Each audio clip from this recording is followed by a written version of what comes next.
আওয়ালাম নুআম্মিরকুম মা ইয়াতাযাক্কারু ফীহি মান তাযাক্কারা ওয়া জাআকুমুন নাযীর।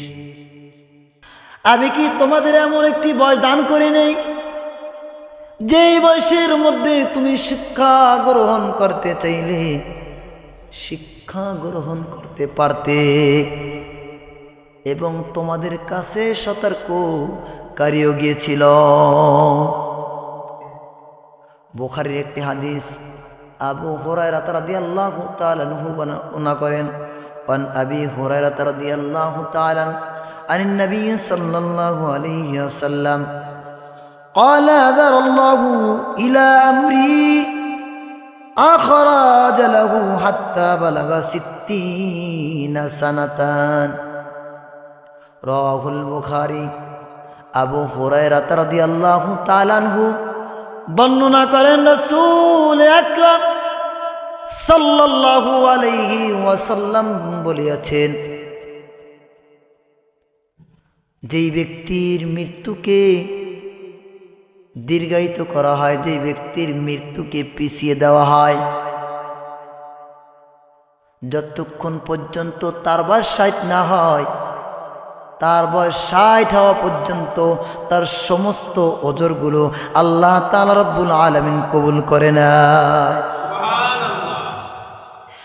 60 বছর, যতক্ষণ পর্যন্ত 60 বছর না হয় ততক্ষণ পর্যন্ত আল্লাহ তাআলা রব্বুল আলামিন তার সমস্ত ওজরগুলোকে কবুল করে নেয়।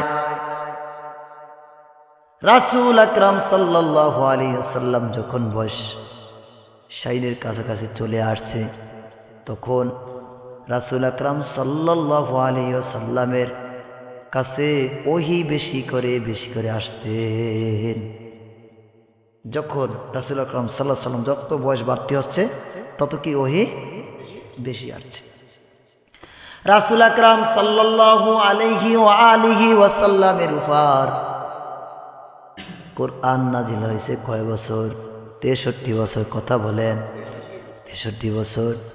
রাসূল আকরাম সাল্লাল্লাহু আলাইহি ওয়া আলিহি ওয়াসাল্লাম তার হায়াত হলো, প্রচলিত হাদিস 63 বছর, আবার কোন হাদিসে রয়েছে 60 বছর।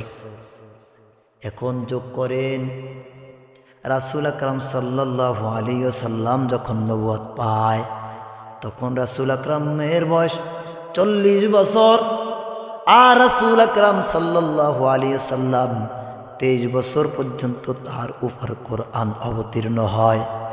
তাহলে আপনি যোগ করে দেন, 40 বছর বয়সে যদি কোরআন তার উপর অবতীর্ণ হয়, আর 23 বছর যদি কোরআন তার উপর নাজিল হয়, 40 আর 23 63 বছর মিল হয়ে যায় কিনা? কথা বলেন। এভাবে রাসূল আকরাম সাল্লাল্লাহু আলাইহি ওয়াসাল্লামের শুরুর প্রতি ওহীটা কি হইল? নাজিল কম ছিল। শেষের দিকে রাসূল আকরাম সাল্লাল্লাহু আলাইহি ওয়াসাল্লামের প্রতি কোরআন নাজিল বেশি পরিমাণে হয়েছে। আর যত পরিমাণ বেশি হয়েছে, রাসূল আকরাম সাল্লাল্লাহু আলাইহি ওয়াসাল্লামের আমলের গতি অনেক বেশি পরিমাণে ছিল। রাসূল আকরাম সাল্লাল্লাহু আলাইহি ওয়াসাল্লাম শেষ বয়সে তার আমলকে বেশি পরিমাণে বাড়িয়ে দিয়েছে।